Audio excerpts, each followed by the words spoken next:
Hello friends आज की success story में हम लोग बात करने वाले हैं वेरिकोसील के बारे में। वेरिकोसील बॉयज के अंदर होने वाली एक ऐसी प्रॉब्लम है जिसके कारण यूजुअली यंग मेल्स बहुत ज्यादा परेशान रहते हैं। हालांकि ये किसी भी एज ग्रुप में हो सकता है, लेकिन इसके पेशेंट्स यूजुअली यंग जो फर्टाइल एज ग्रुप के मेल्स होते हैं उनमें ज्यादा देखने को मिलता है। और अगर किसी को वेरिकोसील हो जाए तो उनको रिकमेंड किया जाता है कि आप सर्जरी करवा लें, उसी को इसका ऑप्शन या ट्रीटमेंट माना जाता है। और वहीं दूसरी तरफ ये भी होता है कि वेरिकोसील का सर्जरी बहुत अच्छा ऑप्शन भी नहीं है। ठीक है, आपको करवानी भी पड़ सकती है, लेकिन उसके बावजूद भी मोस्ट ऑफ द केसेस के अंदर वेरिकोसील आपको वापस भी हो सकता है। वहीं आप जानते हैं होम्योपैथी में काफी अच्छी सेफ और इफेक्टिव मेडिसिन आती है जो आपको इसमें काफी अच्छा फायदा दे सकती है। और हमारी क्लिनिक पे ऐसे बहुत से पेशेंट्स हैं जिनका वेरिकोसील होम्योपैथिक मेडिसिन से ठीक हुआ है। आज की सक्सेस स्टोरी भी विद रिपोर्ट्स विद डॉक्यूमेंट्स में आपके साथ शेयर करने वाला हूं कि कैसे वेरिकोसील को आप बिना सर्जरी के होम्योपैथिक मेडिसिन से ठीक कर सकते हैं।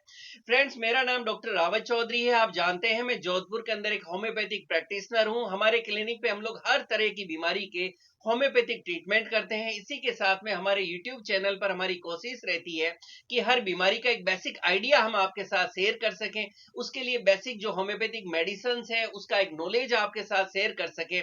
तो अगर आप भी कोई भी बीमारी का होम्योपैथिक ट्रीटमेंट ढूंढ रहे हैं तो हमारे चैनल पे आप उसको जाके देख सकते हैं। फ्रेंड्स, जो लोग साइंस बैकग्राउंड के उनको तो पता है कि वेरिकोसिल क्या होता है और क्यों होता है, लेकिन जिनको साइंस बैकग्राउंड नहीं है तो मैं एक बेसिक आइडिया देने की कोशिश करूंगा कि वेरिकोसिल क्या होता है। पुरुषों के अंदर आप जानते हैं कि स्क्रोटम होता है, यानी एक थैली होती है जिसके अंदर दो टेस्टिकल्स होते हैं। और जैसे हमारे शरीर के हर पार्ट के अंदर ब्लड की सप्लाई होती है, उसी तरह से आपके इन दोनों टेस्टिकल्स के अंदर भी कुछ ये खून की नसें होती है जो वहां पे टेस्टिकल्स में ब्लड को ले जाती है। वहीं कुछ खून की नसें होती है जो वहां से वापस ब्लड को लेके और मेन स्ट्रीम आपका जो मेन ब्लड होता है उसके अंदर आके मिक्स करती है। तो ये सर्कुलेशन चलता है। फ्रेंड, जिस तरह से आपके पैरों के अंदर जो ब्लड होता है वो नीचे से पूरा पंप होकर और वापस हार्ट तक आता है, क्योंकि उसमें कुछ वेन्स के अंदर वाल्व लगे होते हैं। इसी तरह से हमारे टेस्टिकल्स के अंदर जो वेन्स होती है उनमें भी छोटे छोटे से वाल्व लगे होते हैं जो ब्लड का वन साइडेड फ्लो देखते हैं। लेकिन कुछ लोगों के अंदर ये जो खून की नसों के अंदर छोटे छोटे जो वाल्व लगे होते हैं ये धीरे धीरे आप कह सकते हैं लूज होने लगते हैं या खराब होने लगते हैं। मैं आपको कोशिश कर रहा हूँ रूटीन की भाषा में बात करने के लिए। तो जब ये वाल्व धीरे धीरे खराब होने लगते हैं तो उसके कारण आपका जो ब्लड होता है टेस्टिकल्स की वेन्स का वो वापस मेन स्ट्रीम में आके नहीं मिल पाता और धीरे धीरे वहां खून जो है इकट्ठा होने लग जाता है। ये खून जब वहां इकट्ठे होने लगता है तो वहां की खून की नसें धीरे धीरे फूलने लगती है। वहां एक गुच्छा सा आपको बनने लगता है और इसी कंडीशन को वेरिकोसील कहा जाता है। अगर हम बात करें तो वेरिकोसील के जो केसेस होते हैं ये देखा गया कि राइट और लेफ्ट आपके जो दो टेस्टिकल्स होते हैं उसमें लगभग 80% केसेस जो वेरिकोसील के हैं वो आपको लेफ्ट टेस्टिकल्स में देखने को मिलते हैं। वेरिकोसील आपको बहुत धीरे धीरे डेवलप होता है और अक्सर इसके शुरू में आपको बहुत ज्यादा सिम्टम्स नहीं देखने को मिलते।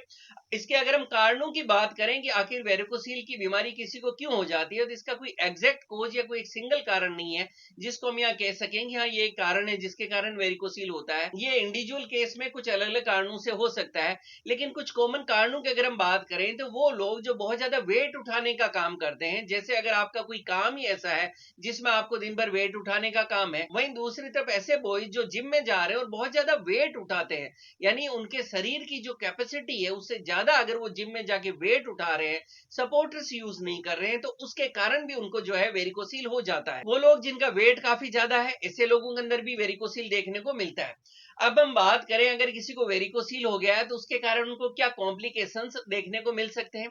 अगर आपको वेरिकोसील डेवलप हुआ है तो आप देखेंगे कि आपके जो टेस्टिकल्स है वहां पर जो नसों की हम बात कर रहे थे वो फूल गई है, क्योंकि वहां ब्लड इकट्ठा होने लगा है। खून वापस जो है आपकी बॉडी के अंदर सर्कुलेट होकर नहीं जा रहा है, तो वहां जो खून की नसें हैं उसमें आपको सूजन देखने को मिलेगी, वहां आपको पेन देखने को मिलेगा, वहां थोड़ा एक डिस्कम्फर्ट और भारीपन सा आपको देखने को मिलेगा।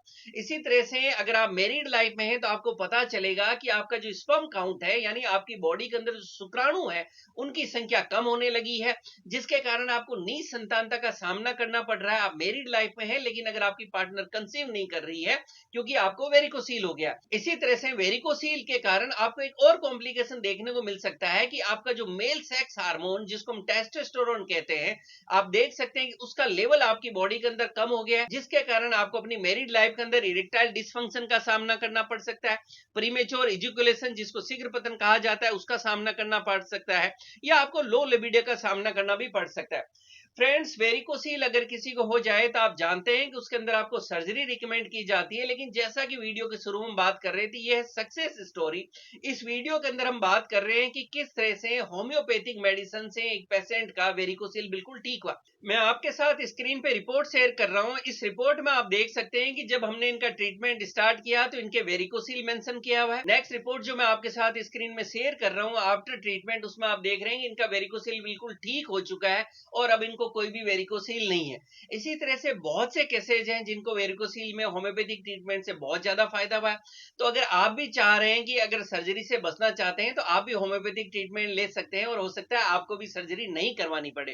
फ्रेंड्स, अक्सर लास्ट में पूछा जाता है कि सर कौन सी मेडिसिन यूज की जाए। देखिए, जैसा मैं हमेशा मेरे हर वीडियो में कहता हूँ, बेस्ट मेडिसिन बेस्ट ट्रीटमेंट वो रहता है जो आप अपने डॉक्टर के गाइडेंस में लेते हैं। लेकिन आपके नॉलेज के लिए मैं कुछ मेडिसिन जो हमने इस केस में यूज की है वो मैं आपके साथ शेयर कर रहा हूँ। फ्रेंड्स, इस केस में हमने YHC वेरिकोसील ड्रॉप यूज की। इसकी 25-25 बूंद दिन में 3 बार हमने 1 कप गुनगुने पानी के साथ दी। नेक्स्ट मेडिसिन हमने YHC की पोटेंसी ड्रॉप यूज की। इसकी 6-6 बूंद हमने यहाँ दिन में 3 बार दी और इसमें हमने कैलकेरिया फ्लोर 6X की 6 टेबलेट सुबह शाम दी।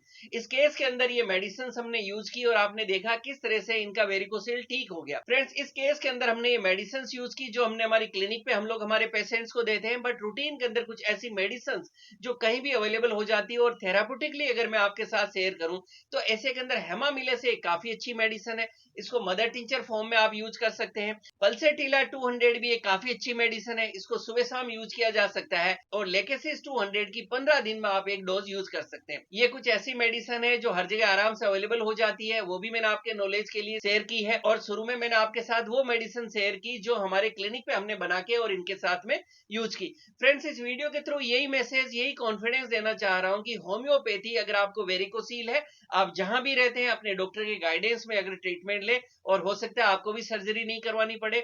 अगर आप हमारे आसपास से बिलोंग करते हैं, क्लिनिक आना चाहते हैं, तो एड्रेस वीडियो के लास्ट में दिया हुआ है। और बहुत से लोग क्लिनिक का फोन नंबर जानना चाहते हैं तो वो भी वीडियो के लास्ट में, अगर आप ऑनलाइन अपॉइंटमेंट लेना चाहते हैं तो हमने मेंशन किया हुआ है। Thank you.